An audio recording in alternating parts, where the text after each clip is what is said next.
Honey, declined means declined. You don't have the money. Brenda's cruel laughter echoes through the grocery store as Camille opens her empty wallet in front of everyone. The black mother remains motionless, her expression showing devastating shame as she stares at the vacant leather interior. Brenda leans forward with malicious satisfaction, pointing accusingly at the wallet. "Maybe you shouldn't be shopping at Whole Foods," she commands, watching as other customers stream past with their successful transactions. Camille methodically starts removing items from her cart, her hands trembling as she arranges the groceries she can't afford. Behind her stands a billionaire in a $1,000 suit, watching this destruction of human dignity unfold. What he does next was so shocking, it made headlines. If you are enjoying this story, don't forget to hit that subscribe button, like the video, and comment where you are watching from. Your support helps us bring more powerful stories, and trust me, you won't want to miss them. Now, let's rewind 12 hours earlier to where this story truly begins. Camille Rodriguez pressed her face against the cold bathroom mirror, studying the dark circles under her brown eyes. 32 years old, and she looked 40. The fluorescent bulb above flickered like her hope, casting harsh shadows across her caramel skin.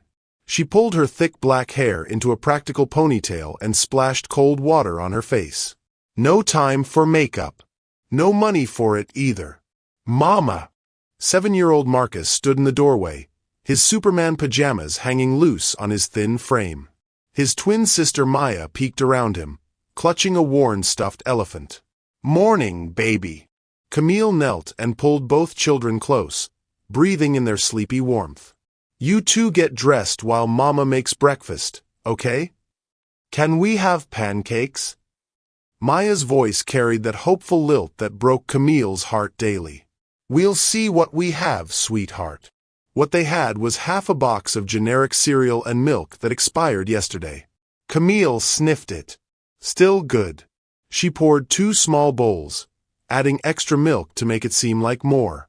The twins ate without complaint, used to making do.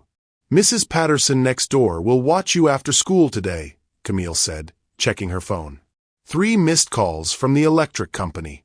"Mama has to work late again. When can we go to the park?" Marcus asked. "Soon, baby. Real soon." The lie tasted bitter. When was the last time they'd done anything fun? When was the last time she'd bought them something they wanted instead of just what they needed? Camille walked them to the bus stop, kissing their foreheads before they climbed aboard the yellow school bus. She watched until it disappeared around the corner, then checked her wallet. $43.17. The electric bill was $68, due today. Her paycheck from the diner wouldn't come until Friday. Her phone buzzed. Text from her manager, "Need you to cover lunch shift too." Jenny called in sick. Double shift meant double tips. Maybe enough to keep the lights on. Meanwhile, across town, Harrison Wells stood at the window of his corner office on the 42nd floor, watching the sun paint the Detroit River gold. His reflection stared back, salt and pepper hair perfectly styled, steel gray eyes that missed nothing, a face that commanded boardrooms but couldn't command happiness. At 45, he owned 3 tech companies, employed over 2,000 people, and had a net worth that made Forbes take notice. He also ate dinner alone every night and hadn't laughed genuinely in 3 years. His assistant knocked. "Mr. Wells? The Tokyo call is ready." "Give me 5 minutes, Patricia." Harrison straightened his navy tie and grabbed his coffee. Black, no sugar. Everything in his life was efficient, calculated, optimized. Everything except the gaping hole where his heart used to be. The Tokyo meeting ran long. Then the London call. Then the emergency session with the board about the quarterly projections. By 6 p.m., his head pounded and his stomach growled. He'd forgotten lunch again. "Patricia, cancel dinner with the Yamamoto group. Reschedule for tomorrow." "Sir, this is the 3rd time you've canceled on them." "Bill them for my time if they complain." Harrison grabbed his coat and headed for the elevator. Another night, Another empty penthouse.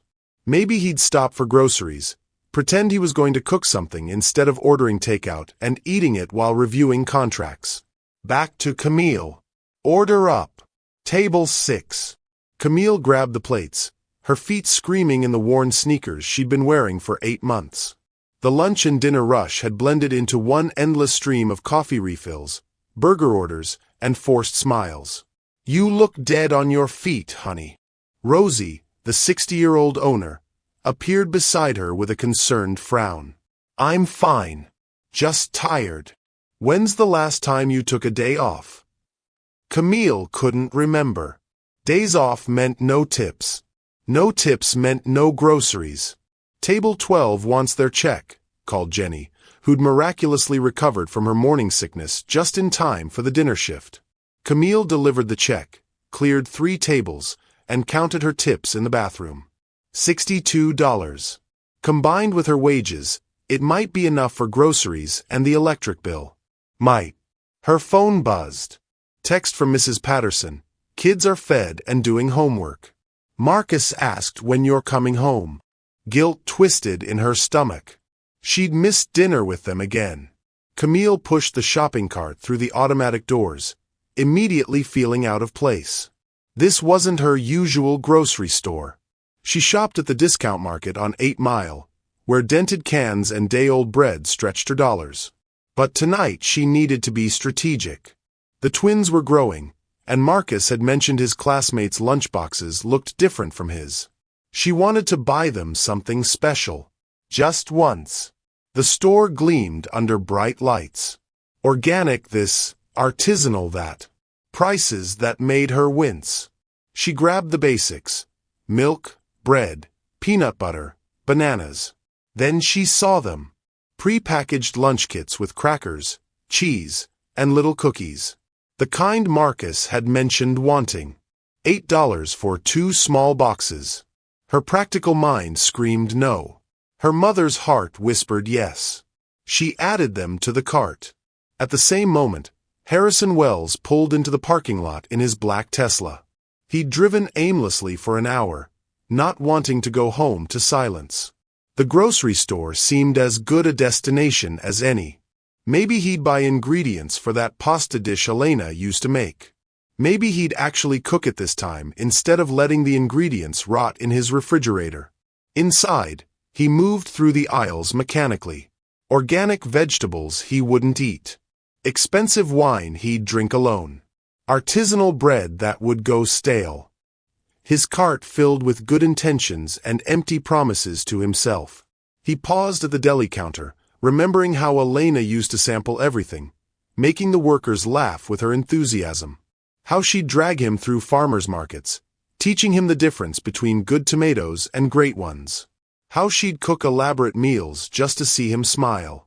Before the cancer. Before the treatments that stole her appetite, then her strength, then her life.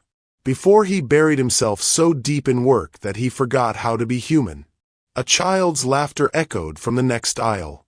Harrison's chest tightened. Sophie would have been 9 now. Would she have had Elena's laugh? Her curiosity about everything. He shook his head and moved toward the checkout lanes.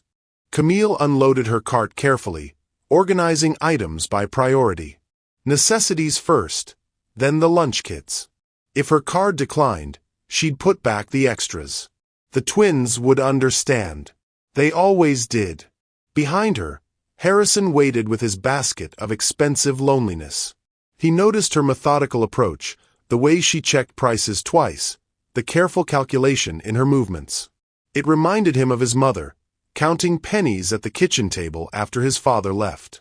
The cashier, a blonde woman in her 50s with Brenda on her name tag, scanned Camille's items with obvious impatience. Her eyes took in Camille's faded jeans, the diner uniform shirt peeking from her jacket, the careful way she handled each item. "That'll be $47.68, Brenda announced. Camille slid her EBT card into the reader. "Please work. Please work. Please work." The machine beeped once. Twice. 3 times. Declined. The word hung in the air like a death sentence. Camille's face burned. Behind her, she felt the weight of stares, the judgment of strangers who saw her failure displayed in bright red letters. "Try it again," she whispered. Brenda rolled her eyes. "Honey, declined means declined. You don't have the money." I thought I had enough. Let me check my balance." "Look, this is a business, not a charity. If you can't afford groceries, maybe you shouldn't be shopping at Whole Foods. There's a dollar store down the street." The words hit like physical blows. Camille's hands shook as she fumbled with her phone, trying to check her account balance. Other customers shifted impatiently. Someone sighed loudly. Harrison watched the scene unfold, his chest tightening with each cruel word from the cashier. He saw the woman's shoulders curve inward, saw her trying to make herself smaller, invisible. He saw his mother 30 years ago, counting food stamps while a cashier made snide comments about people like her. Something inside him shifted. Something that had been dormant for 3 years suddenly roared to life. Harrison watched Camille's world crumble in real time. Her fingers trembled as she stared at her phone screen, checking her account balance. $12.34. Not enough. Never enough. "Ma'am, I need you to move along," Brenda said, her voice sharp enough to cut glass. "There are other customers waiting." Camille looked at her groceries spread across the conveyor belt. Milk for the twins' cereal. Bread for their sandwiches. Those lunch kits that cost too much but would make Marcus smile. Her throat closed up. "I can put some things back," she whispered. "Which things?" Brenda's tone suggested this was a massive inconvenience. Camille reached for the lunch kits first. Of course. The one thing that wasn't absolutely necessary. The one thing that would have made her children happy. The cookies. And maybe the bananas. The bananas too. "How much do you actually have?" Every word felt like a slap. Camille's face burned with shame. Behind her, she heard someone mutter about food stamps and people who didn't belong in nice stores. Her hands shook as she started removing items from the belt. Harrison's jaw clenched. The woman reminded him of his mother, Rosa Wells, who cleaned office buildings at night and took care of him during the day. He remembered her counting coins at the grocery store, putting back the name-brand cereal he wanted because the generic was 50 cents cheaper. He remembered the way cashiers looked at her, like she was somehow less human because she struggled. But this was different. This wasn't just about money. This was about dignity being stripped away in public, piece by piece. Brenda continued her assault. "Maybe next time check your balance before you come shopping. This isn't a game show where you guess if you can afford things." That's when Harrison saw it. The exact moment Camille's spirit broke. Her shoulders sagged. Her head dropped. She looked like she wanted to disappear into the floor. "I'm sorry," Camille whispered. "I thought I had enough. I'll just take the milk and bread." "Even that's going to be close, isn't it?" Brenda's voice dripped with false concern. Harrison had heard enough. He stepped forward, his mind racing. He could simply pay for her groceries, but that would humiliate her further. She'd know it was charity. She'd feel like a beggar. There had to be another way. Then he saw it. A $20 bill on the floor near Camille's feet. It must have fallen from someone's pocket. Harrison bent down and picked it up, an idea forming. "Excuse me," he said, his voice calm and authoritative. "I think you dropped this." Camille looked up, confused.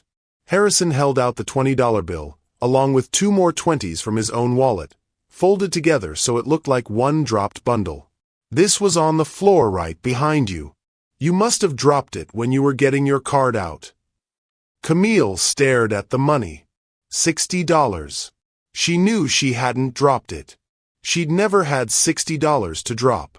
But the man's eyes were kind, and his voice was gentle, and he was offering her a way out of this nightmare that didn't involve charity. I don't think that's mine," she said quietly. "It was right by your feet," Harrison insisted. "Must have fallen out of your purse or pocket." Happens all the time. Brenda watched this exchange with obvious skepticism. That's convenient. Harrison turned to face the cashier, and something in his expression made her take a step back. His voice remained calm, but there was steel underneath. Is there a problem with a customer retrieving money she dropped? No, sir.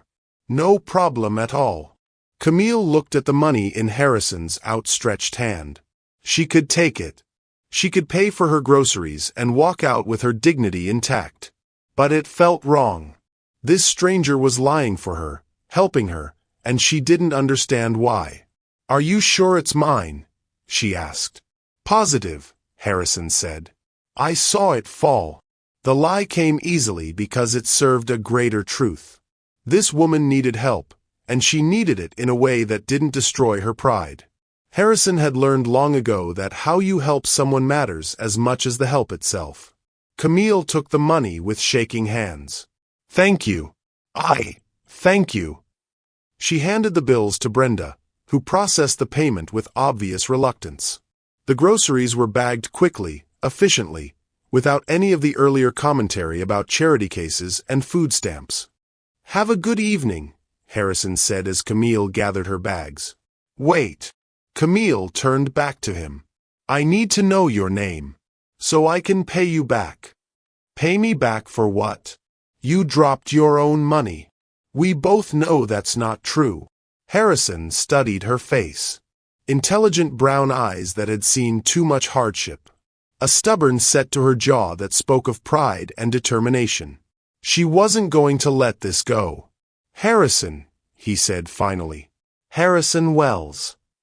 Camille Rodriguez. And I will pay you back, Mr. Wells. Every penny. There's nothing to pay back.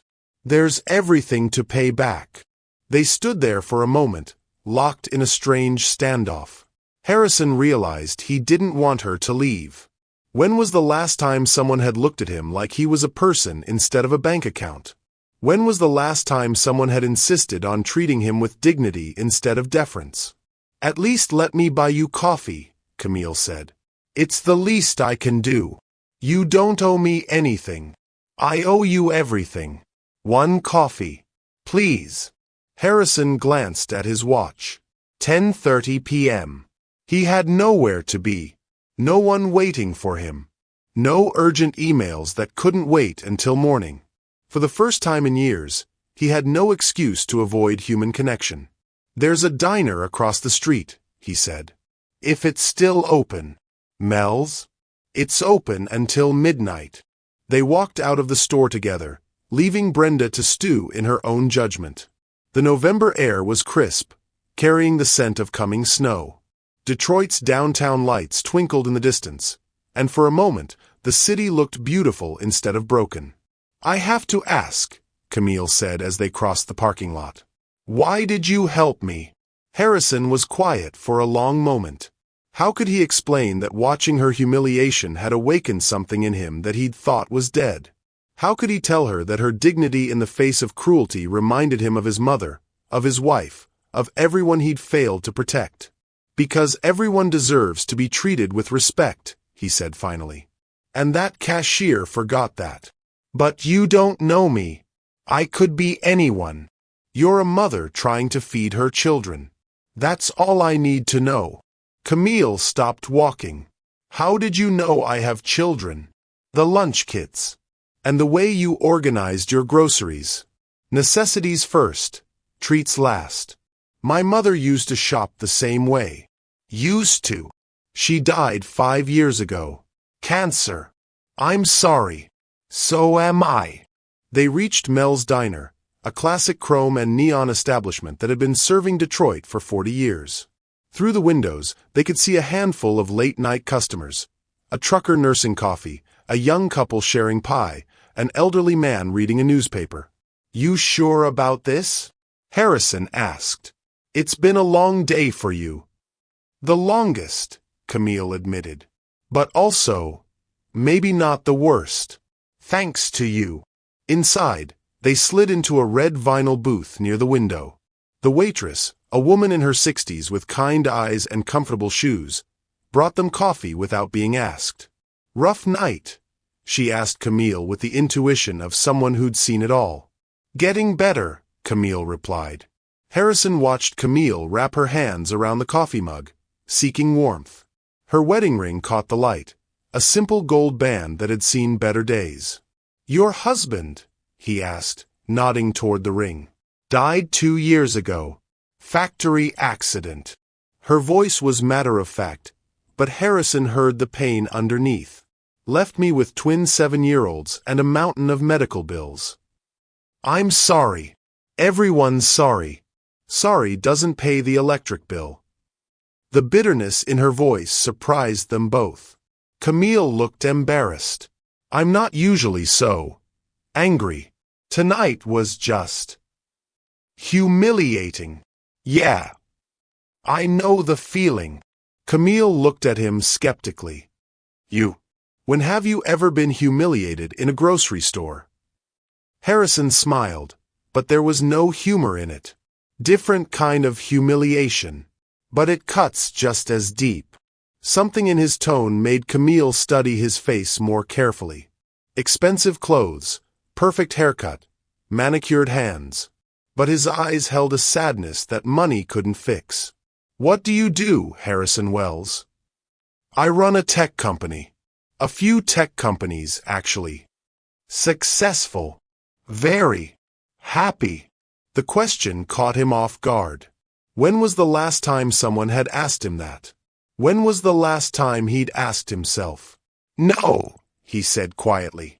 Not for a long time. Outside, snow began to fall, dusting the parking lot with white. Inside the diner, 2 strangers sat across from each other, sharing coffee and the beginning of something neither of them expected. What started as a moment of kindness was becoming something more. Something that would change both their lives forever. But first, they had to survive what came next. The coffee grew cold between them as silence stretched across the red vinyl booth. Camille stared into her mug, watching the cream swirl in patterns that reminded her of storm clouds. The kindness Harrison had shown her felt too good to be true, and experience had taught her that things that seemed too good usually were. I should go, she said suddenly, reaching for her purse. Mrs. Patterson is watching my kids, and it's getting late. Of course. Harrison started to stand, but Camille held up a hand. I can manage. Thank you for the coffee. And for what you did back there. Camille, wait. She paused, one foot already out of the booth. Something in his voice made her stomach tighten. Here it comes, she thought. The catch. The price. The real reason he helped her. I'd like to see you again, Harrison said quietly. There it was. Camille's defenses slammed into place like steel doors. She'd heard this before. Rich men who thought her desperation made her available. Who believed a struggling single mother would be grateful enough to overlook their true intentions. I'm not interested, she said, her voice flat and cold. I didn't mean. I just thought we could talk again. As friends. Friends. Camille's laugh held no warmth. Men like you don't want to be friends with women like me. What's that supposed to mean? You know exactly what it means. She stood fully now, slinging her purse over her shoulder. Thank you for your help tonight, but I don't need a sugar daddy. I'll find a way to pay you back and then we can both forget this happened. Harrison felt like he'd been slapped. That's not what this is. Isn't it?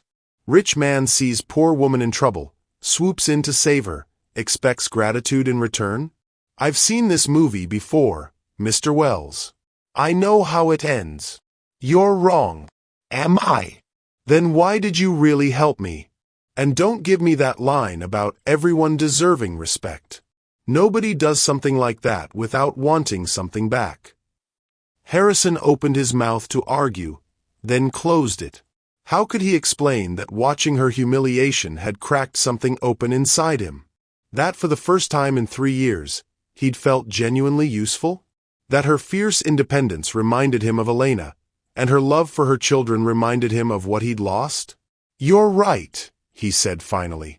I did want something. Camille's expression hardened. I knew it. I wanted to feel human again. The words hung between them like a bridge neither knew how to cross. Camille studied his face, looking for the lie, the manipulation, the angle. But all she saw was exhaustion that matched her own. What's that supposed to mean? Harrison ran a hand through his hair, suddenly looking older than his 45 years. My wife died 3 years ago. Cancer. We had a daughter. She died too. Leukemia. She was 6. Camille's anger faltered. I'm sorry. Since then, I've been going through the motions. Work, eat, sleep, repeat. I haven't felt anything real in so long I forgot what it was like. But tonight, watching you fight for your dignity, seeing you refuse to give up, it reminded me that there are still things worth caring about. So I'm what? Therapy for you? No. You're a reminder that I used to be a decent person. Before I got so wrapped up in making money that I forgot why money mattered in the first place. Camille wanted to stay angry. Anger was safer than hope. Anger protected her from disappointment. But something in Harrison's voice made her defenses waver. I can't be your project, she said quietly. I can't be the poor woman you saved to make yourself feel better. I'm not trying to save you. You're doing fine saving yourself. Am I? Because from where I'm standing, it looks like I'm drowning. Then we're both drowning. Maybe we can help each other stay afloat. Camille shook her head. This is crazy. We don't know each other. We're from completely different worlds. So it doesn't work. Rich and poor, black and white, it doesn't work. Not in real life. Why not? Because. Camille struggled to find words for feelings she'd never had to articulate. Because people like you don't stick around when things get hard. When the novelty wears off and you remember that poverty isn't romantic, it's just exhausting. When you realize that helping me means more than writing a check. Harrison leaned back in the booth, studying her face. You think I'm going to abandon you? I think you're going to realize that I come with complications you're not prepared for. 2 kids who need stability, not some rich guy playing house until he gets bored. Bills that don't stop coming just because someone was nice to me once. A life that's messy and hard and nothing like whatever fantasy you've built in your head. What if you're wrong? What if I'm right? They stared at each other across the table, both afraid to take the next step. Outside, the snow was falling harder now, coating the parking lot in white. The diner felt like a bubble suspended between their 2 worlds, a place where anything seemed possible and nothing felt safe. I should really go, Camille said again, but she didn't move. Your kids, Harrison said. What are their names? Why? Because if we're going to be friends, I should know about the most important people in your life. We're not going to be friends. Humor me. Camille hesitated. Talking about Marcus and Maya felt like opening a door she wasn't sure she wanted to open. But something in Harrison's expression reminded her of how her husband used to look when he asked about her day, genuinely interested in her answer. Marcus and Maya. They're twins. 7 years old. What are they like? Marcus is the serious one. Always asking questions, always trying to figure out how things work. Maya's the dreamer. She talks to her stuffed animals like they're real people and believes in magic. They sound wonderful. They are. They're everything good about me and nothing bad about their father. What was he like? Your husband. Camille's face softened. Carlos was steady, kind. He worked construction, came home dirty and tired every day, but he always had energy for the kids. He used to say that being their father was the most important job he'd ever have. He sounds like a good man. He was. And he'd hate what I've become since he died. What have you become? Bitter. Scared. So focused on surviving that I've forgotten how to live. Harrison reached across the table, his fingers stopping just short of hers. Maybe it's time to remember. Camille pulled her hands back. I can't risk it. If I let myself hope and it doesn't work out. What if it does work out? It won't. Things like this don't happen to people like me. What things? Good things. Easy things. Things that don't come with a price I can't afford to pay. Harrison felt frustration building in his chest. Not at her, but at the world that had taught her to expect disappointment. At the system that had ground her down until kindness felt like a trap. At himself for being part of the problem for so long. What if I told you I understand? He said. What if I told you that I'm just as scared as you are? Scared of what? You have everything. I have money. That's not the same thing as everything. I'm scared of caring about someone again and losing them. I'm scared of letting myself hope that there's still good in the world. I'm scared that I've been numb for so long I've forgotten how to feel anything real. Then why are you here? Because tonight, for the first time in 3 years, I felt like myself again. The person I was before grief turned me into a machine. And I'm not ready to go back to being empty. Camille looked at him for a long moment, seeing past the expensive clothes and perfect haircut to the man underneath. A man who'd lost everything that mattered and was trying to find his way back to being human. This is a mistake, she said quietly. Probably. We're going to hurt each other. Maybe. I don't know how to do this. How to trust someone new. Neither do I. So what do we do? Harrison smiled, and for the first time, it reached his eyes. We figure it out as we go. Camille felt something shift inside her chest, like a door creaking open after being locked for too long. It terrified her. But maybe, just maybe, it was time to be terrified of something other than being alone. One step at a time, she asked. One step at a time. Outside, the snow continued to fall, covering the world in white. Inside the diner, 2 broken people sat across from each other, afraid to hope but unable to walk away. Neither of them knew that tomorrow would test everything they thought they understood about trust, hope, and the courage it takes to let someone else matter. Sometimes the biggest risk is letting someone care about you. They walked out of Mel's diner together, the November snow crunching under their feet. The parking lot had transformed into a winter wonderland, but Camille barely noticed the beauty. Her mind raced with second thoughts and what-ifs. What was she doing? She had 2 children at home, bills to pay, a life that didn't have room for complications like Harrison Wells. Where did you park? Harrison asked, his breath visible in the cold air. I took the bus, Camille admitted, pulling her thin jacket tighter around her shoulders. The stop is just down the block. Harrison glanced at his watch. 11:45 p.m. The buses stop running at midnight on weekdays. I know. I'll make it. Let me drive you home. That's not necessary. Camille, it's snowing and you're carrying groceries. Please. Just let me help. She wanted to refuse.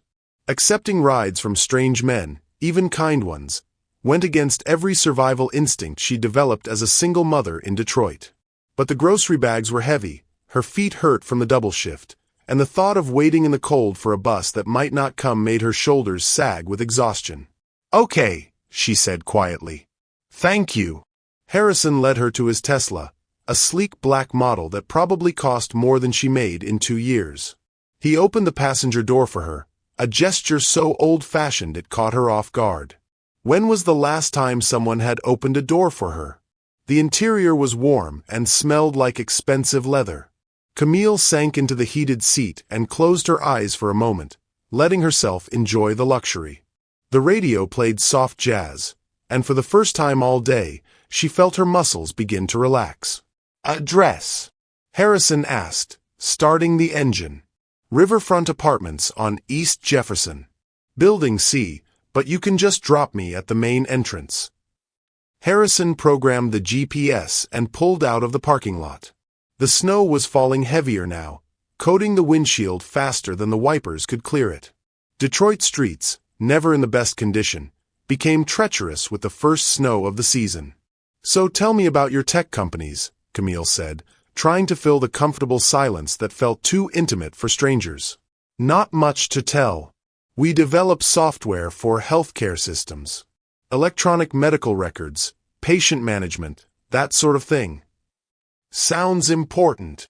"It is. Or it was. Lately, it feels like I'm just moving numbers around on spreadsheets." "When did you start the company?" 12 years ago. Elena and I started it in our garage." Harrison's voice softened when he mentioned his wife's name. "She was the creative one. I handled the business side, but she understood what doctors and nurses actually needed. She made it personal." "What happened to the company after she died?" "It grew.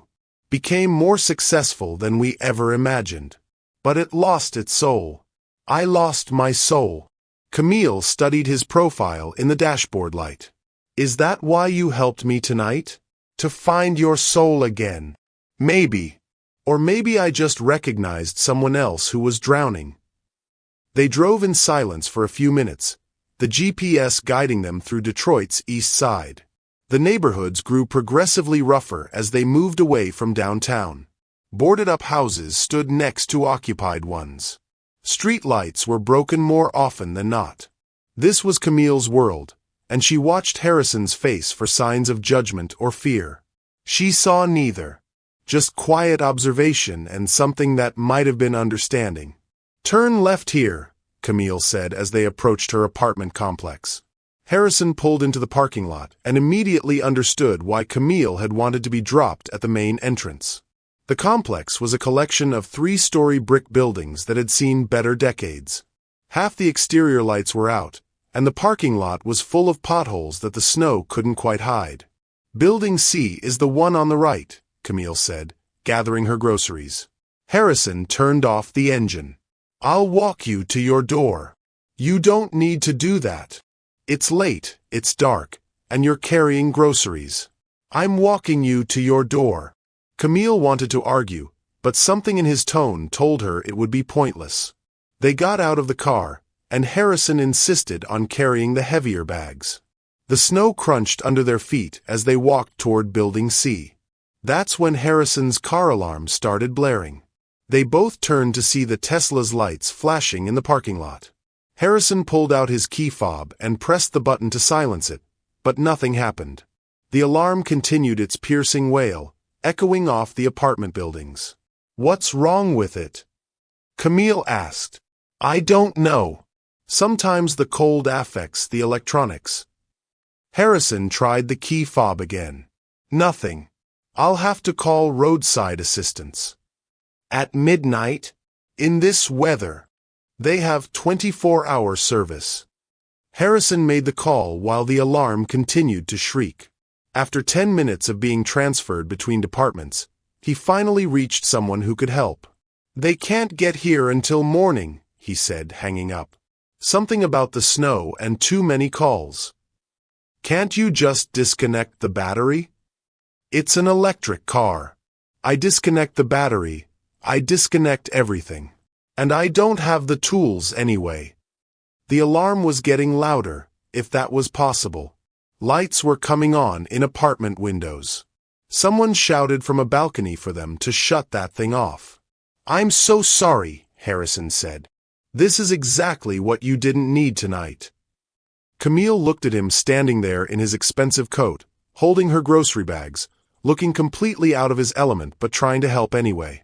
Despite everything, she almost smiled. "Come on," she said. "You can wait upstairs until the tow truck comes. At least it's warm. I can't impose on you like that." "You're not imposing. You're stuck. And Mrs. Patterson is probably wondering what all the noise is about anyway." They climbed the stairs to the 3rd floor, the alarm still echoing behind them. Camille's apartment was at the end of the hall, and she could hear voices inside as she fumbled for her keys. "Mrs. Patterson," she called as she opened the door. "It's me." An elderly African-American woman appeared in the doorway, her gray hair in curlers and a concerned expression on her face. Behind her, Camille could see two small faces peering around the corner. "Camille, honey, what's all that noise outside? Sounds like a fire truck. Car alarm. This is Harrison Wells. His car broke down and he gave me a ride home. Harrison, this is Mrs. Patterson, my neighbor and the world's best babysitter." Mrs. Patterson looked Harrison up and down, taking in his expensive clothes and polished shoes. Her expression was polite but wary. "Mr. Wells," she said with a nod. "Ma'am, I'm sorry about the disturbance. I'll have it taken care of as soon as possible." "Mama!" Maya came running, launching herself into Camille's arms. "We heard loud noises. It's okay, baby. Just a car alarm. Did you brush your teeth?" "Yes, and we did our homework and Mrs. Patterson made us mac and cheese." Marcus appeared more cautiously, studying Harrison with a serious expression that made him look older than his 7 years. "Who's that?" he asked. "This is Mr. Wells. He helped Mama tonight and gave me a ride home." "Why is his car so loud?" "It's broken," Harrison said, crouching down to Marcus's eye level. "Sometimes when cars break, they make noise to let people know they need help." "Like when Maya cries when she's hurt?" "Exactly like that." Maya giggled. "Cars don't cry, Marcus. They make noise, though. That's the same thing." Harrison found himself smiling at the exchange. When was the last time he'd talked to children? When was the last time he'd been around a family, even someone else's? "I should go," Mrs. Patterson said, gathering her purse and coat. "You sure you're okay, honey?" "I'm fine. Thank you for watching them. Anytime. You know that." Mrs. Patterson paused at the door, giving Harrison another long look. "You be careful, Camille." After she left, an awkward silence settled over the small apartment. Harrison looked around, taking in the mismatched furniture, the toys scattered on the floor, the stack of bills on the kitchen counter. It was cramped and worn, but it was clean and warm and filled with the kind of love that money couldn't buy. "You can sit down," Camille said, suddenly self-conscious about her humble home. "I'll make coffee." "You don't have to do that.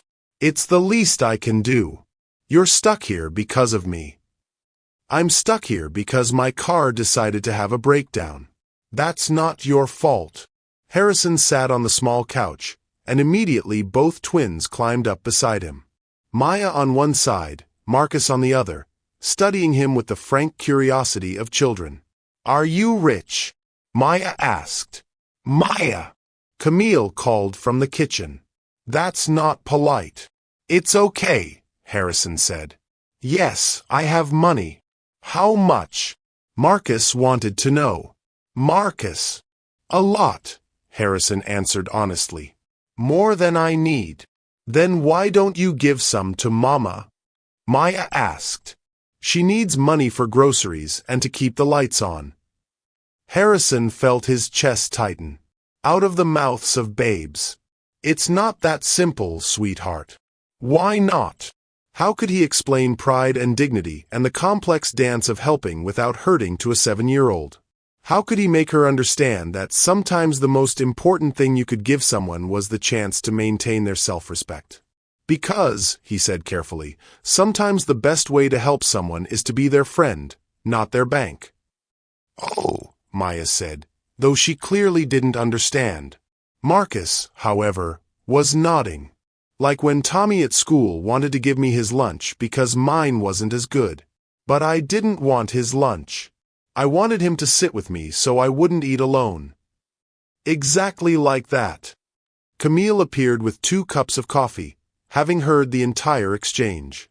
She looked at Harrison with something that might have been gratitude or might have been surprise. "Bedtime, you two," she said.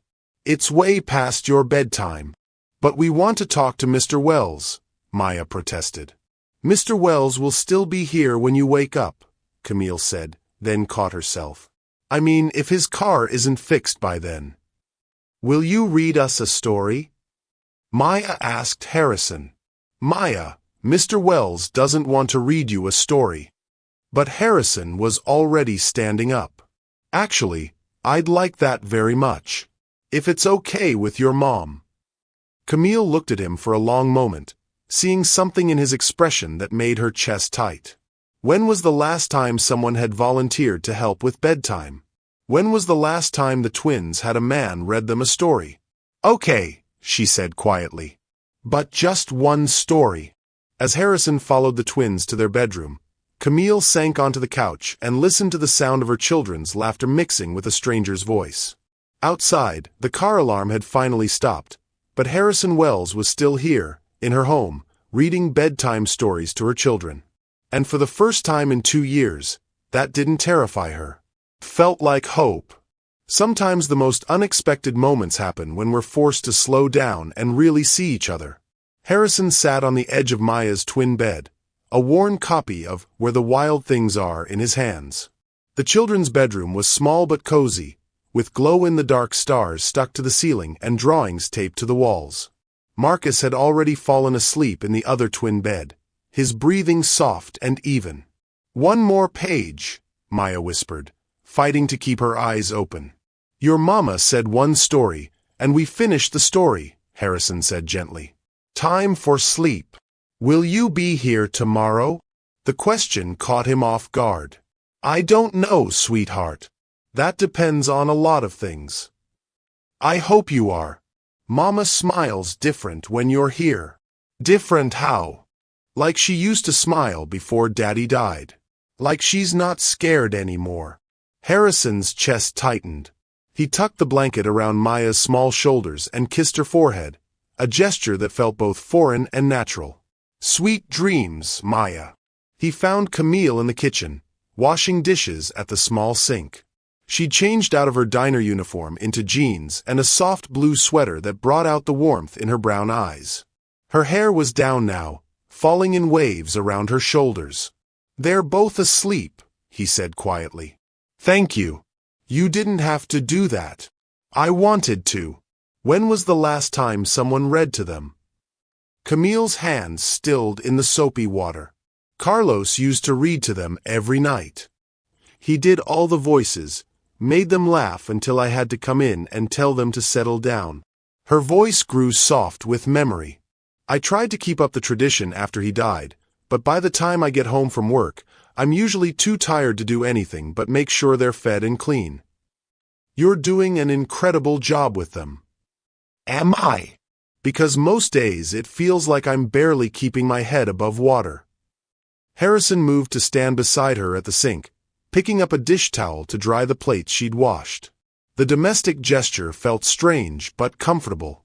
"Tell me about Carlos," he said. Camille glanced at him, surprised by the request. Most people avoided talking about her dead husband, as if mentioning him would somehow make her sadness contagious. He was solid. You know, the kind of man who kept his promises, who showed up when he said he would. He worked construction for Moretti Brothers, been there since he was 18. We met at a church barbecue when I was 24. Love at first sight? More like love at first conversation. He made me laugh. Really laugh. Not just polite laughter.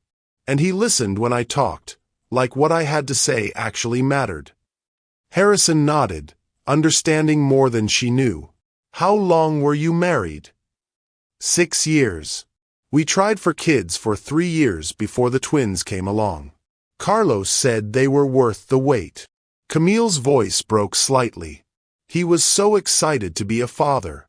He painted their nursery 3 times because he couldn't decide on the right shade of yellow.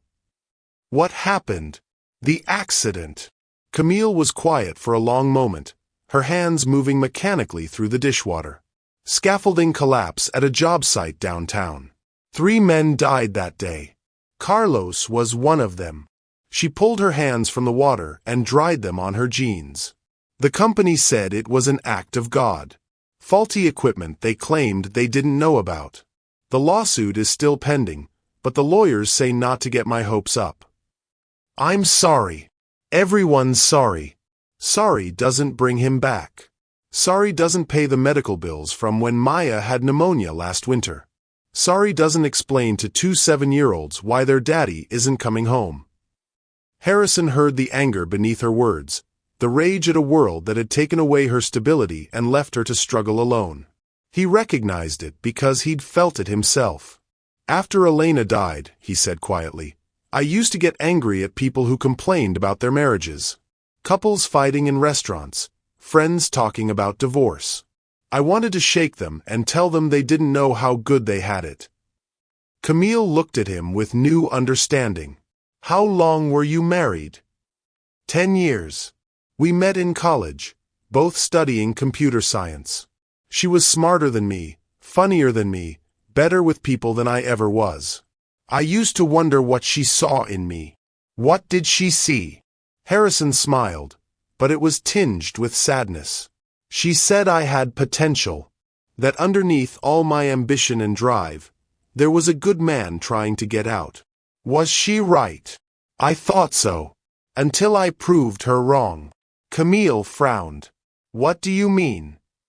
Harrison leaned against the counter, his expression distant. When Sophie got sick, Elena wanted to slow down, spend more time as a family. But I kept working, kept building the company. I told myself I was doing it for them, to make sure we could afford the best doctors, the best treatments. But really, I was running away. Running from what? From watching my daughter die. From seeing my wife fall apart. From feeling helpless. His voice grew rough. I spent Sophie's last months in boardrooms and conference calls while Elena sat in hospital rooms alone. I told myself I was being strong, being practical. Really, I was being a coward. Camille moved closer, drawn by the pain in his voice. You were scared. I was selfish. And when Sophie died, Elena needed me more than ever. But I didn't know how to be what she needed. I'd forgotten how to be a husband, how to be anything other than a CEO. So I worked more, traveled more, built walls so high that Elena couldn't reach me anymore. Is that why she left? She didn't leave. She got sick too. Breast cancer, 18 months after Sophie died. And this time, I couldn't run away. I had to watch it happen all over again. Camille's hand found his arm, a gesture of comfort that surprised them both. I'm so sorry, Harrison. The worst part is, I think she was relieved. At the end, she was tired of fighting the cancer, but she was also tired of fighting for a marriage to a man who'd forgotten how to love her back. You loved her. I loved the memory of her. I loved who we used to be. But I'd become someone else, someone she didn't recognize. Someone I didn't recognize. They stood in the small kitchen, two people who'd lost everything that mattered, finding unexpected comfort in shared grief. Outside, the snow continued to fall, muffling the sounds of the city. Is that why you helped me tonight? Camille asked. Because you're trying to find your way back to who you used to be? Maybe. Or maybe I'm trying to become someone better than I was. What if you can't?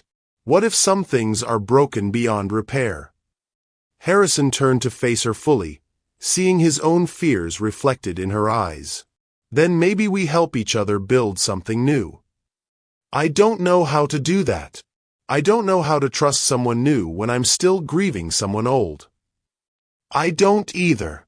But maybe that's okay. Maybe we don't have to have all the answers right now.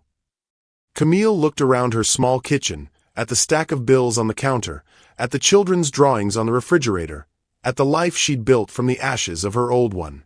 It wasn't much, but it was hers. It was safe. Adding Harrison to the equation felt like inviting chaos. I'm scared, she admitted. Of what? Of letting you matter. Of letting the kids get attached to you. Of believing that this could be real and then having it disappear. What if it doesn't disappear? What if it does? What if you wake up tomorrow and realize that this was just a moment of temporary insanity?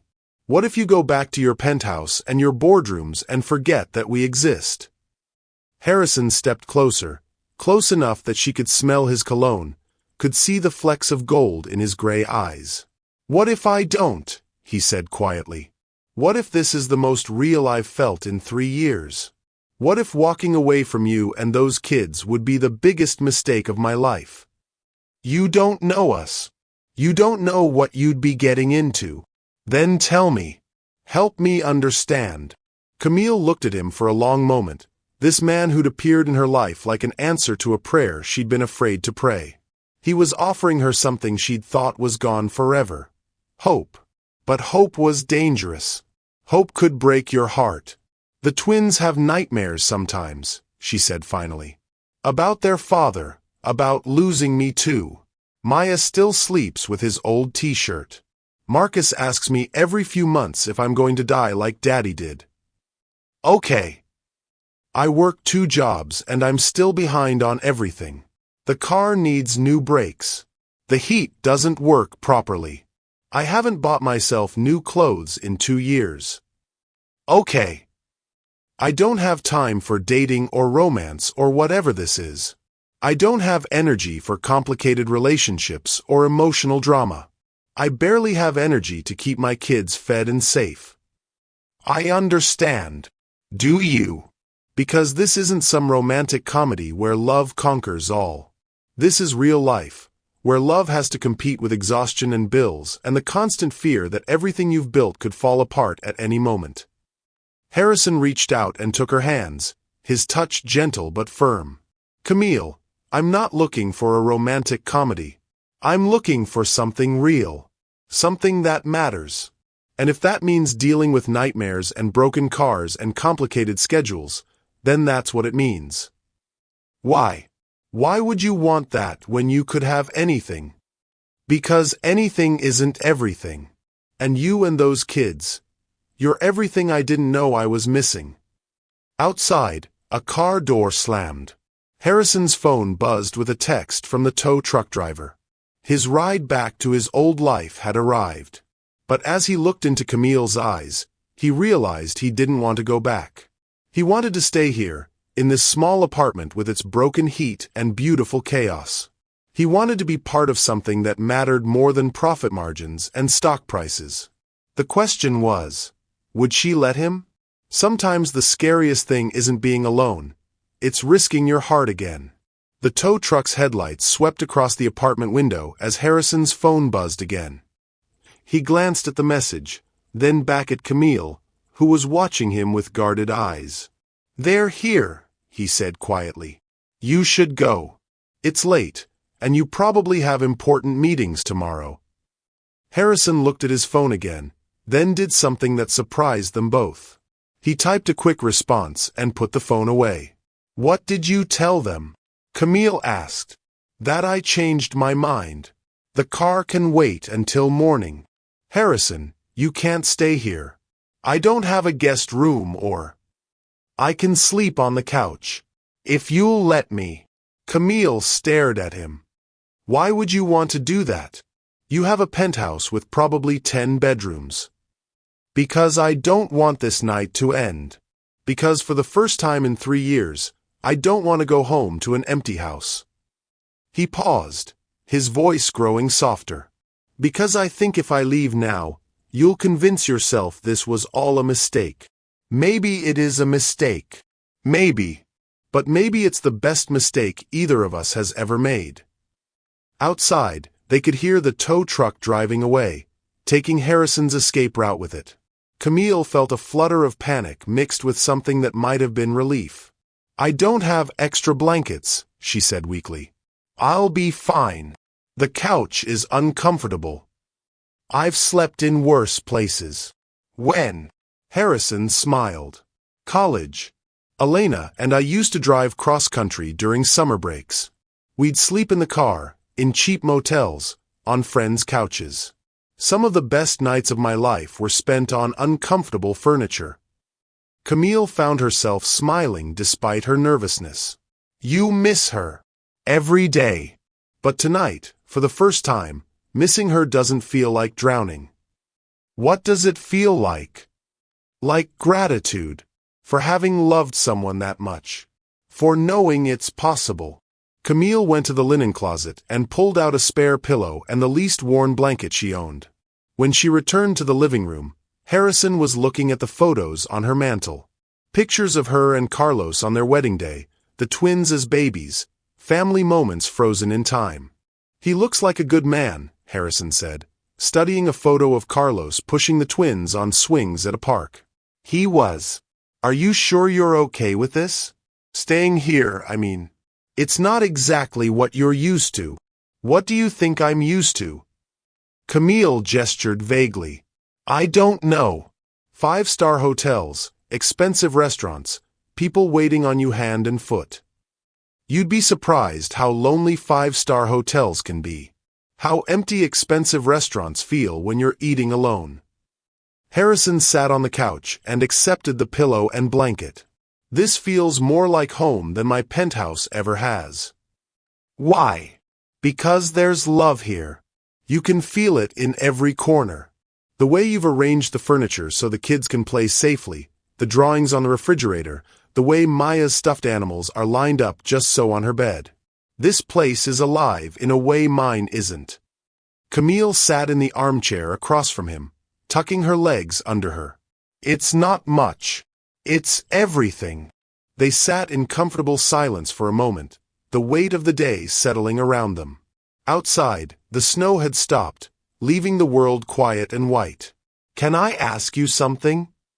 Camille said. "Anything. What's your company called?" "Wells Tech Solutions." "I've heard of it. There was an article in the Detroit Free Press about local tech companies. You employ a lot of people. About 2,000, across 3 locations.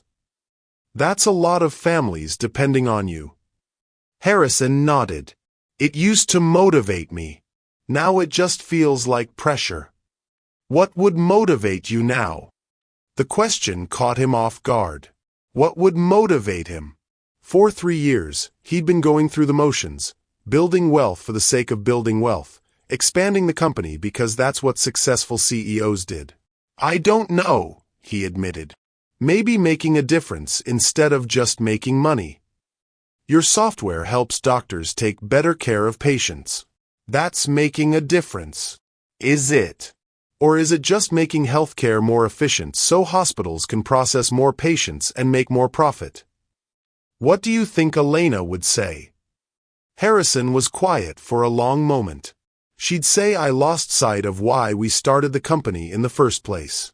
We wanted to help people, to make healthcare more human, not less." "So why don't you? Why don't I what? Make it more human again. You're the CEO. You can change the direction." "It's not that simple. I have investors, board members, shareholders, who all want to make money." "Exactly. But you don't need more money, do you?" Harrison looked at her, seeing the challenge in her eyes. "No, I don't."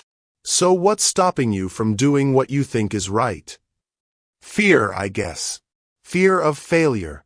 Fear of disappointing people." "You're already disappointing the most important person." "Who?" "Yourself." The truth of her words hit him like a physical blow. When had he become someone who chose safety over purpose? When had he started measuring success by stock prices instead of lives improved? "You're right," he said quietly. "I usually am. It's one of my more annoying qualities." Harrison laughed, a real laugh that surprised them both. "Carlos was a lucky man. I was the lucky one." He saw the best in everyone, even when they couldn't see it themselves. "Like you're doing with me?" "Maybe. Or maybe I'm just too tired to pretend anymore." "Pretend what?" "That I don't need help. That I can do everything alone. That I don't miss having someone to talk to at the end of the day." "Is that what this is? Someone to talk to?" Camille looked at him, really looked at him. Sitting on her worn couch in his expensive clothes, looking more relaxed than he probably had in years. There was something about him that made her want to trust again, to hope again. "I don't know what this is," she said honestly. But I know I don't want you to leave. I don't want to leave either. Even though my couch is probably less comfortable than your car? Even though my kids will probably wake you up at 6 a.m. asking for pancakes? Especially because of that. Camille felt something shift in her chest, like a door opening that she'd kept locked for 2 years. Harrison. Yeah. Thank you. For tonight. For helping me, for staying, for reading to my kids. For making me remember what it feels like to not be alone. Thank you for letting me stay. For trusting me with your children. For reminding me what it feels like to be needed for something other than my bank account. Is that really how people see you? As a bank account? Most people, yeah. It's been so long since someone looked at me and saw just me. What do you want them to see? Harrison thought about it. Someone who cares more about people than profit. Someone who keeps his promises. Someone worthy of being loved. You are worthy of being loved. How can you know that? You barely know me. I know you helped a stranger in a grocery store when you didn't have to. I know you lied to protect my dignity. I know you read bedtime stories to children who aren't yours and made them feel safe. I know you chose to sleep on an uncomfortable couch instead of going home to luxury because you didn't want to hurt my feelings. Camille leaned forward. Those aren't the actions of someone unworthy of love. Harrison felt tears prick his eyes. When was the last time someone had seen him so clearly? When was the last time someone had looked past his wealth and status to the man underneath? I'm scared, he admitted. Of what? Of caring about you and the kids and then losing you. Of not being enough. Of disappointing you the way I disappointed Elena. You didn't disappoint Elena. You were grieving and scared and human. That's not the same thing as disappointing someone. How do you know? Because I've been there. After Carlos died, I made a lot of mistakes. I was angry and bitter and I took it out on people who were trying to help. Mrs. Patterson, my sister, even the kids sometimes. Grief makes us do things we're not proud of. Do you regret it? I regret the time I wasted being angry instead of healing. But I don't regret the grief itself. It means I loved him. It means what we had mattered. Harrison nodded, understanding. I think I've been so afraid of grieving that I forgot how to live. Maybe it's time to remember. Will you help me? Will you help me? Help you what? Remember how to hope. How to trust. How to believe that good things can happen to people like me. People like you deserve all the good things, Camille. You deserve to be loved and cherished and supported. You deserve someone who sees how incredible you are. So do you. They looked at each other across the small living room. Two broken people who'd found something unexpected in each other's company. Outside, Detroit slept under its blanket of snow. Inside, something new was beginning. Good night, Harrison, Camille said softly. Good night, Camille. She started toward her bedroom, then paused at the doorway. Harrison. Yeah. I'm glad your car broke down. So am I. As Camille disappeared into her bedroom, Harrison settled back on the couch and closed his eyes. For the first time in 3 years, he wasn't dreading tomorrow. He was looking forward to it. In the morning, he'd wake up to the sound of children's laughter and the smell of coffee. He'd help make breakfast and maybe read another story. He'd be part of a family, even if just for a few hours. It was more than he'd dared to hope for. And it was just the beginning. Sometimes the most beautiful connections happen when we stop trying to protect ourselves and start allowing ourselves to be vulnerable. Harrison woke to the sound of small feet thundering down the hallway and whispered voices trying to be quiet. Sunlight streamed through the thin curtains of Camille's living room, and for a moment, he forgot where he was. Then Maya's face appeared over the back of the couch, her dark eyes wide with curiosity. Are you awake? She whispered loudly. I am now, Harrison said, sitting up and running a hand through his hair. Mama's making pancakes. Real ones, not the frozen kind. Marcus appeared beside his sister, more cautious but equally interested. Why did you sleep on our couch? My car broke down, remember? Your mom was kind enough to let me stay. Are you going to eat breakfast with us? Maya asked hopefully. If your mother says it's okay. The smell of pancakes and coffee drifted from the kitchen, along with the sound of Camille humming softly. It was such a normal domestic scene that Harrison felt his chest tighten with longing. When was the last time he'd woken up to the sounds of a family? Kids, let Mr. Wells get up and get ready, Camille called from the kitchen. Breakfast is almost done. Harrison folded the blanket and straightened the couch cushions, then made his way to the small bathroom to splash water on his face. In the mirror, he looked rumpled and tired, but somehow more alive than he had in years. His expensive shirt was wrinkled, his hair mussed, and he needed a shave. He looked human. When he emerged, the twins were already seated at the small kitchen table, and Camille was flipping pancakes at the stove. She'd changed into a bright yellow sweater that made her skin glow, and her hair was pulled back in a ponytail. She looked beautiful and relaxed, more at ease than she'd seemed the night before. Coffee? She asked, glancing over her shoulder. Please. She poured him a mug and set it on the counter. Their fingers brushed as he took it, and both of them felt the spark of connection. How did you sleep? She asked. Better than I have in months. Really? On that old couch? Really? The pancakes were perfect, fluffy and golden, served with real maple syrup that must have cost more than Camille usually spent on breakfast for a week. Harrison watched her cut up Maya's pancakes and remind Marcus to use his napkin, marveling at the easy rhythm of family life. What do you do for work, Mr. Wells? Marcus asked between bites. I run a company that makes computer programs for hospitals. Like video games? Not exactly. More like programs that help doctors keep track of their patients. That sounds boring, Maya announced. Maya! Camille scolded, but Harrison laughed. You're right, it is pretty boring. But it helps people, which makes it worth doing. Mama helps people too, Marcus said proudly. She brings them food and makes them feel better when they're sad. That's a very important job, Harrison agreed, looking at Camille with new respect. After breakfast, Harrison insisted on helping with the dishes while Camille got the twins ready for school.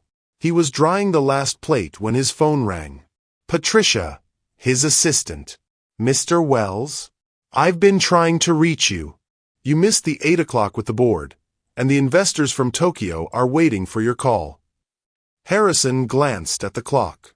8:45 a.m. He'd completely forgotten about his morning meetings. Reschedule the board meeting for this afternoon. Tell Tokyo I'll call them in an hour. Sir, this is the third time you've rescheduled with Tokyo. And the board meeting is about the quarterly projections. Mr. Henderson specifically said. Patricia, I'll handle Henderson. Just reschedule everything. He hung up and found Camille watching him from the doorway, the twins' backpacks in her hands. Important meeting, she asked. They can wait. Harrison, you don't have to stay. I know you have responsibilities. So do you. Let me drive you and the kids to school, then to work. You don't have to do that. I want to. The drive to the elementary school was filled with the twins' chatter about their upcoming Thanksgiving play and their excitement about having Harrison join them for breakfast. When they pulled up to Lincoln Elementary, both children hugged Harrison goodbye as naturally as if they'd known him for years. Will we see you again? Maya asked. I hope so, Harrison said, meaning it. After dropping the twins off, Harrison drove Camille to Rosie's diner. The morning rush was in full swing, and through the windows, they could see the controlled chaos of breakfast service. Thank you, Camille said as they sat in the parking lot. For everything. Last night, this morning, all of it. Thank you for letting me be part of it. What happens now? Harrison turned to face her. I'd like to see you again. Tonight, if you're free. I work until 6. I'll pick you up. We can have dinner, just the three of us. Somewhere the kids would like. Camille smiled. They'd love that. So would I. She leaned over and kissed his cheek, a soft, sweet gesture that made his heart race. Then she was gone, hurrying into the diner to start her shift. Harrison drove back to his office building, his mind already planning the evening. Maybe they could go to that family restaurant in Greektown, the one with the big portions and the friendly waitstaff. Maybe he could take them to the Detroit Science Center afterward. The twins would love the hands-on exhibits. He was so lost in thought that he didn't notice the news van parked outside his building until he was walking through the lobby. Patricia met him at the elevator, her face pale with worry. Mr. Wells, there's been a situation. What kind of situation? Channel 7 News. They want to interview you about your charitable work. Harrison frowned. What charitable work? Apparently, someone filmed you at a grocery store last night, helping a woman pay for groceries. It's all over social media. Harrison's blood ran cold. Show me. In his office, Patricia pulled up the news station's website on her computer. There it was, a grainy cell phone video of him handing money to Camille at the Whole Foods checkout. The headline read, "Billionaire CEO's random act of kindness goes viral." How did they get this? Someone in the store must have filmed it. It's been shared thousands of times since this morning. Harrison watched the video, his stomach sinking. You couldn't see Camille's face clearly, but you could see her humiliation, her desperation. The video made it look exactly like what she'd feared: charity. A rich man throwing money at a poor woman's problems. Sir. Patricia's voice seemed to come from far away. The reporter is downstairs. She wants a statement. No statements. No interviews. Nothing. But sir, this is good publicity. It shows your human side, your commitment to helping the community. It's not publicity. Harrison snapped. It's a private moment that should never have been filmed. His phone buzzed with a text from an unknown number. Saw the news. Is this what last night was about? A photo op for your image? Don't contact me again. See. Harrison's heart shattered. He tried calling her, but it went straight to voicemail. He tried texting back, but got no response. By noon, the story had exploded. Every major news outlet in Detroit was running it. The video had been viewed over 1 million times. Harrison's phone rang constantly with interview requests, and reporters had started camping outside his building. The worst part was the comments. Hundreds of people praising him for his generosity, calling him a hero, a saint. Others speculating about the woman in the video, wondering if she was grateful, if she deserved help, if this was real charity or just a publicity stunt. They were talking about Camille like she was a prop in his story instead of a human being with dignity and pride. At 2 p.m., Channel 7 ran a follow-up story. They'd found out who Camille was. Her name, her address, her job at the diner.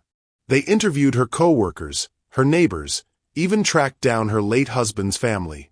The reporter stood outside Rosie's diner, describing Camille as a struggling single mother, and Harrison as her unlikely savior. Harrison watched in horror as they reduced her entire life to a sob story, a feel-good narrative about the kindness of strangers. They made her sound helpless, pathetic, grateful for scraps from the table of the wealthy. Everything she'd feared was coming true. His phone rang. Rosie's diner. Mr. Wells. It was an older woman's voice, probably Rosie herself. You need to stay away from Camille. She's been crying all morning, and now there are reporters outside my restaurant bothering my customers. Whatever game you're playing, it ends now. It's not a game. I care about her. Then you'll leave her alone. Rich men like you think you can play with people's lives and there won't be consequences. Well, there are consequences. Camille's paying them right now. The line went dead. Harrison stared out his office window at the city below, feeling more alone than he had since Elena died. In trying to help Camille, he destroyed the very thing he'd hoped to protect, her dignity. He'd wanted to be her hero, but instead, he'd become the villain in her story. And the worst part was, he didn't know how to fix it.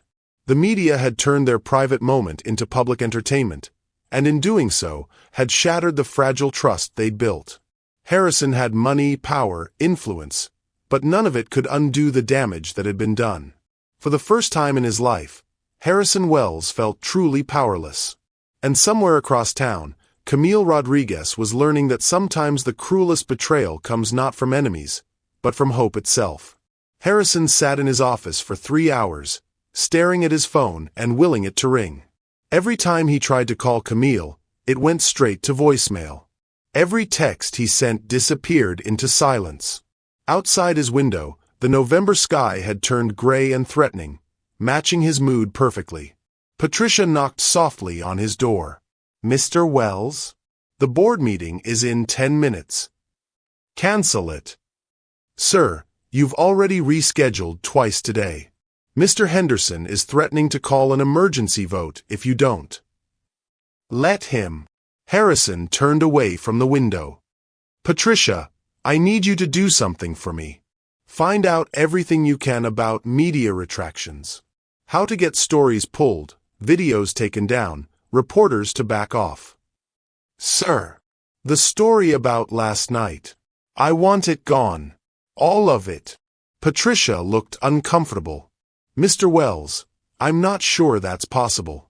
Once something goes viral, then find someone who can make it possible.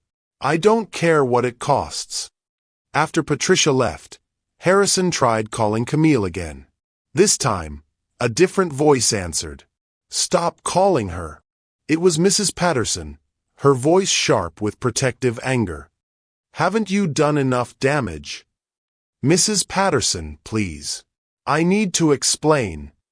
"Explain what?" "How you used that poor girl for your publicity.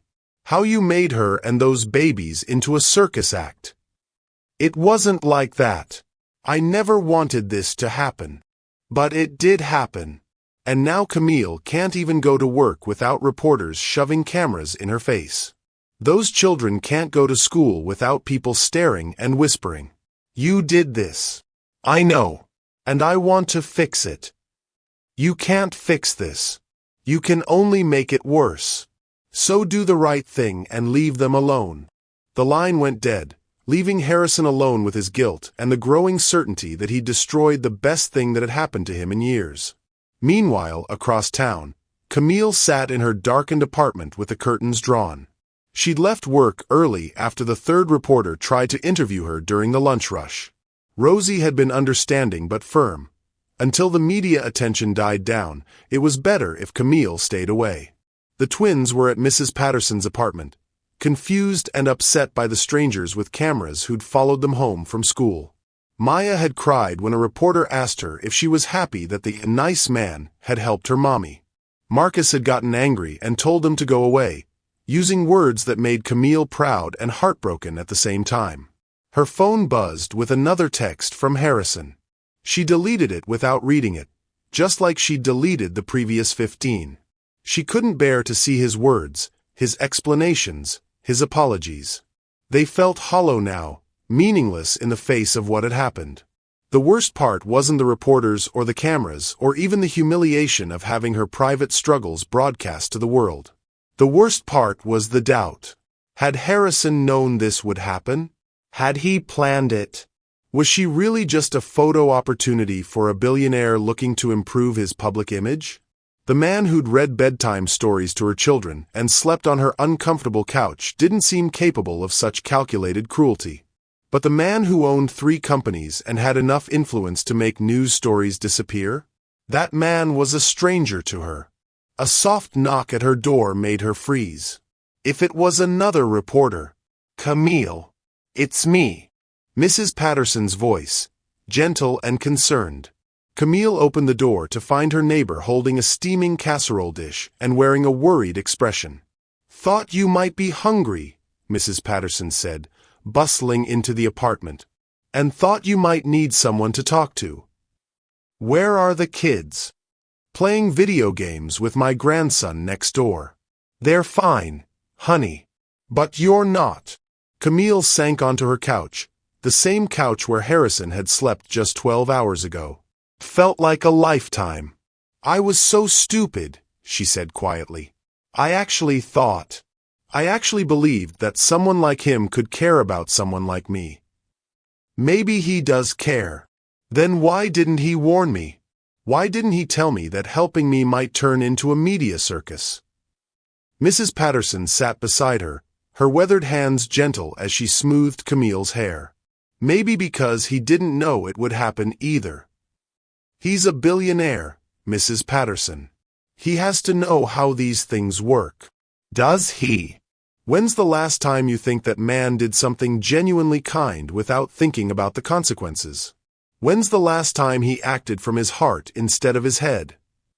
Camille looked at her neighbor, seeing the wisdom in her dark eyes. You think I should forgive him? I think you should listen to what he has to say before you decide anything.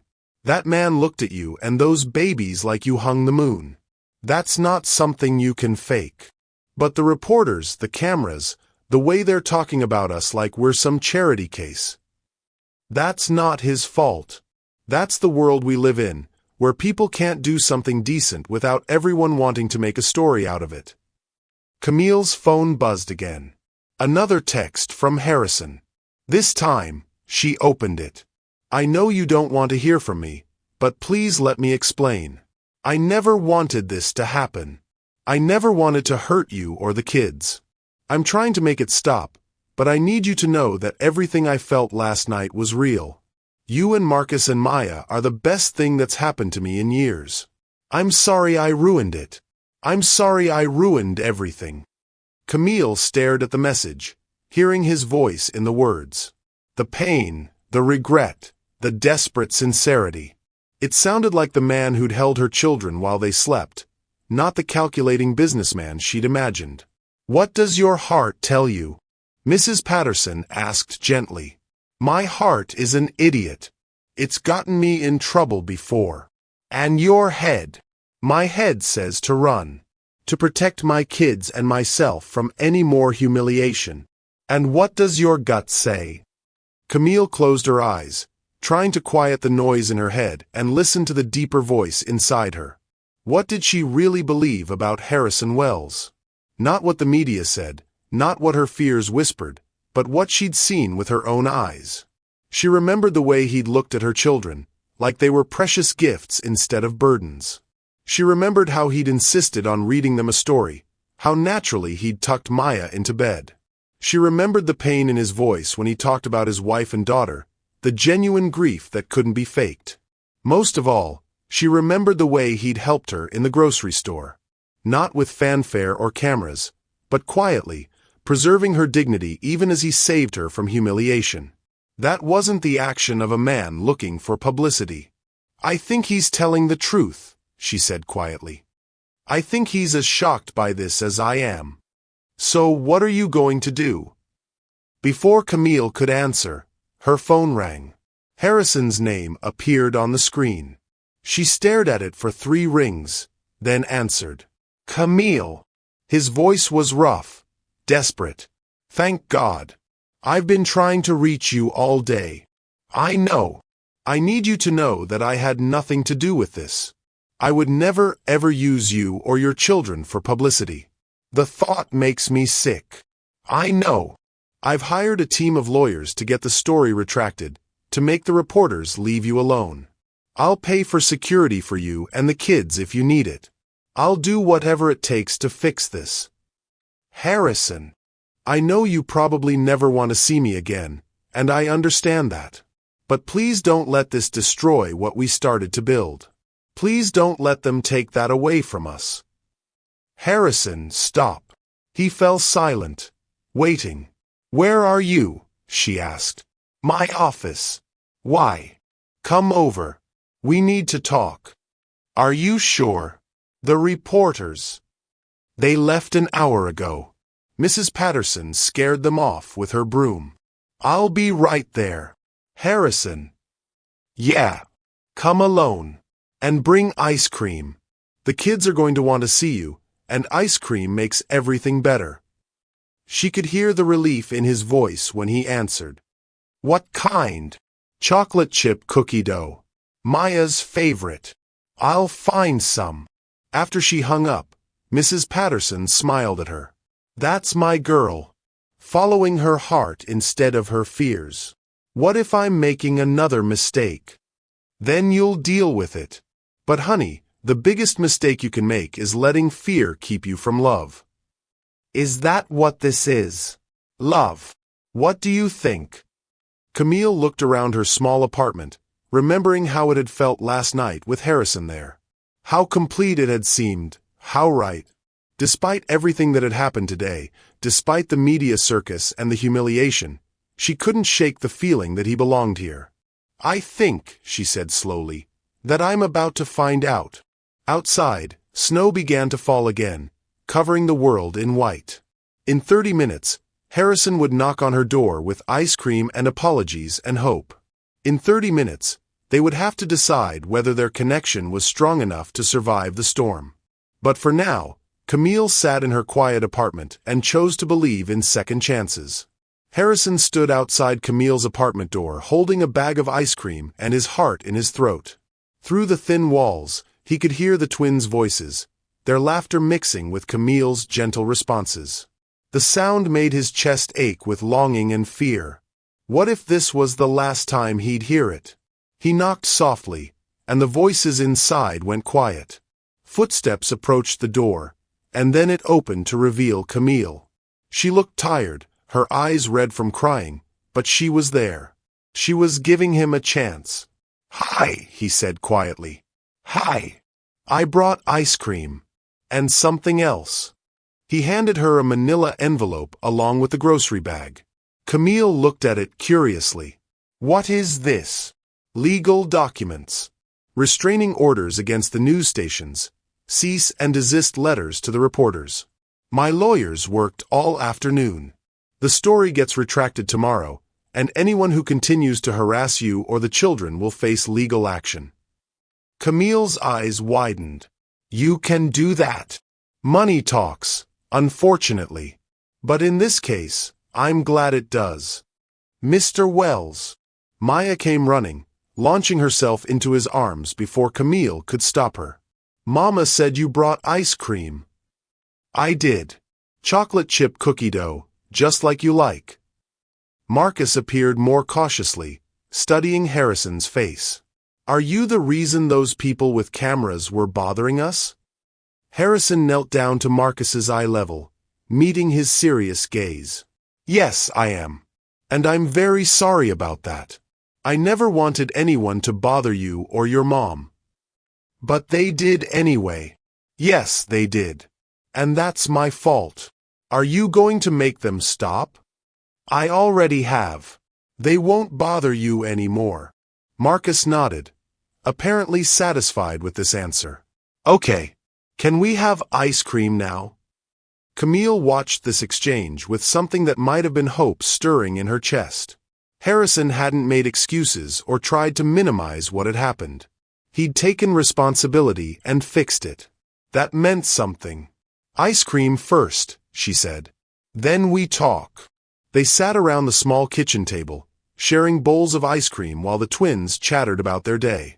Harrison listened to every word, asking questions about their teachers, their friends, their upcoming Thanksgiving play. He was present in a way that made Camille's heart ache. This was what she'd missed, what her children had missed. A man who cared about the small details of their lives. After the twins were settled in the living room with a movie, Camille and Harrison sat across from each other at the kitchen table. The same table where they'd shared coffee just 12 hours ago, when everything had seemed possible. I need you to understand something, Camille said quietly. This isn't just about me. I have 2 children who depend on me to keep them safe. When those reporters showed up at their school, when they started asking Maya questions about whether she was grateful for your help, it broke my heart. I know. And I'm sorry. I'm so sorry, Camille. I know you are. But sorry doesn't undo the damage. Those kids have been through enough. They lost their father, they've watched me struggle, they've had to grow up too fast. I can't let them be hurt again. Harrison nodded, understanding the weight of what she was saying. What can I do to prove to you that I'll protect them? That I'll protect all of you? I don't know. How do I trust that this won't happen again? How do I know that being with you won't turn our lives into a constant media circus? Because I'm going to change things. Starting tomorrow. What do you mean? Harrison took a deep breath. I'm stepping back from the public side of the business. No more interviews, no more photo ops, no more charity galas where I smile for cameras. I'm going to focus on what the company was supposed to be about. Helping people, not making headlines. You'd do that. I'd do anything to keep you and the kids safe. To keep what we have private and protected. Camille studied his face, looking for any sign of deception. All she saw was sincerity and a desperate hope that she'd give him another chance. There's something else, Harrison continued. I've been thinking about what you said last night, about making the company more human again. I want to start a foundation. Free healthcare software for community clinics, funding for medical care for families who can't afford it. Real help for people who need it, not publicity stunts. That sounds wonderful, but I want you to run it. Camille's mouth fell open. What? You understand what it's like to struggle, to need help but want to maintain your dignity. You'd know how to help people the right way. And it would give you financial security, a career that matters, a way to make a difference. Harrison, I can't. I don't have the education, the experience. You have something better. You have heart. You have integrity. You understand what people really need. He reached across the table and took her hands. I'm not offering you charity, Camille. I'm offering you a partnership. A chance to build something meaningful together. Camille felt tears prick her eyes. You really mean that? I've never meant anything more in my life. What about us? What about whatever this is between us? Harrison's grip on her hands tightened. I love you. The words hung in the air between them, simple and profound. Camille felt her heart stop, then start again with a rhythm that felt entirely new. You love me. I love your strength, your kindness, your fierce protection of your children. I love the way you make me want to be a better man. I love that you see past my money to who I really am underneath. His voice grew soft. I love that when I'm with you and the kids, I remember what it feels like to be part of a family. Harrison. I know it's fast. I know we barely know each other. But I also know that I haven't felt this alive, this hopeful, this human in 3 years. You brought me back to life. Camille. You and Marcus and Maya. Camille looked toward the living room, where her children were curled up on the couch watching their movie. They looked content, safe, happy. For the first time in 2 years, they'd had a man read them bedtime stories, help with breakfast, treat them like they mattered. They love you too, she said quietly. Maya asked me this morning if you were going to be their new daddy. What did you tell her? I told her it was complicated. Is it complicated? Camille thought about everything that had happened in the past 24 hours. The humiliation at the grocery store, the kindness that followed, the night of connection, the media storm, and now this moment of choice. It should have been complicated. It should have been impossible. But sitting here, looking into Harrison's eyes, feeling the warmth of his hands around hers, it felt surprisingly simple. I love you too, she said. Harrison's face lit up with a joy so pure it took her breath away. Really? Really? I love that you helped me without expecting anything in return. I love that you slept on my uncomfortable couch just to be near us. I love that you took responsibility for what happened today and fixed it. I love that you want to build something meaningful with your life. She paused, her voice growing soft. I love that you make me believe in happy endings again." Harrison stood up and pulled her into his arms, holding her close as if she might disappear. "So what happens now? Now we take it one day at a time. We build something real together, something that can weather whatever storms come our way. The foundation. The foundation. Our relationship. A family, if that's what this becomes. Is that what you want? A family." Camille looked toward the living room again, imagining Harrison reading bedtime stories every night, helping with homework, teaching Marcus about computers, and encouraging Maya's dreams.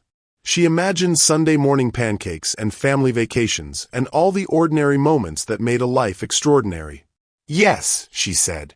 "That's what I want." Harrison kissed her then, soft and sweet and full of promise. When they broke apart, Maya was standing in the doorway, grinning. "Does this mean Mr. Wells is going to be our new daddy?" she asked. Camille and Harrison looked at each other and laughed. "Maybe, sweetheart," Camille said. "Would you like that?" "Yes. Can we have pancakes again tomorrow?" "We can have pancakes every day if you want," Harrison said, scooping Maya up in his arms. Marcus appeared beside them, still cautious but hopeful.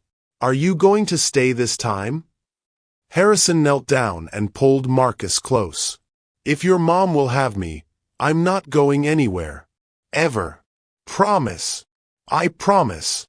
18 months later, Harrison and Camille stood in the same Whole Foods where their story began, but this time they were shopping together as a family.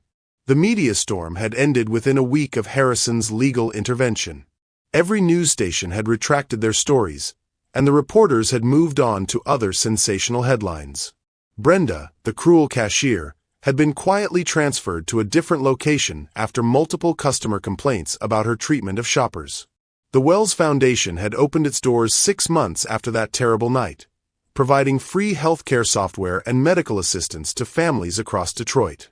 Camille ran it with the same fierce compassion she brought to everything else, and Harrison had never been prouder of anything in his life. Her salary from the foundation had eliminated all her financial worries. The electric bills were paid on time, Maya's medical expenses were covered, and the lawsuit from Carlos's death had finally been settled, providing a college fund for both twins. Camille had left her job at Rosie's diner on good terms, with Rosie's blessing and a promise to visit often. Mrs. Patterson had initially been skeptical of Harrison, but after watching him patiently help Marcus with homework every night for 3 months, she declared him good enough for her girl. She now babysat regularly and had become like a grandmother to the children. The twins called him Dad now, and he'd legally adopted them the month before. The adjustment hadn't been easy. Marcus had tested Harrison's commitment with defiant behavior for weeks, afraid to trust another father figure. Maya had nightmares about Harrison leaving like her biological father had. But Harrison had stayed patient, consistent, and present through every tantrum, every tear, every moment of doubt. They lived in a beautiful house in a safe neighborhood, big enough for everyone but cozy enough to feel like home. Harrison had sold his sterile penthouse and most of his expensive possessions, keeping only what mattered. Maya still slept with her stuffed elephant, but now she also had bedtime stories every night from the man she proudly called Daddy. Marcus had his own computer and was learning to code, following in his new father's footsteps while maintaining his serious, thoughtful nature. Harrison had completely restructured his companies, focusing on healthcare innovation that actually helped people rather than just generated profit. His employees were happier, his clients were more satisfied, and his bank account, while smaller, felt more meaningful. As they walked through the store, Harrison remembered that night when everything changed. When a declined card and a moment of kindness had led to the greatest love story of his life. "What are you thinking about?" Camille asked, noticing his distant expression. "Just remembering the night we met. How scared I was that you'd never forgive me for the media circus." "Best mistake you ever made," she said, squeezing his hand.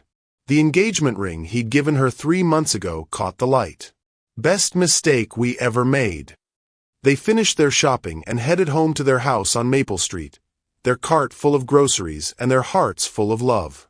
Mrs. Patterson would be waiting with dinner started and stories about the twins' day. The lawsuit money had been invested wisely, ensuring the children's future education.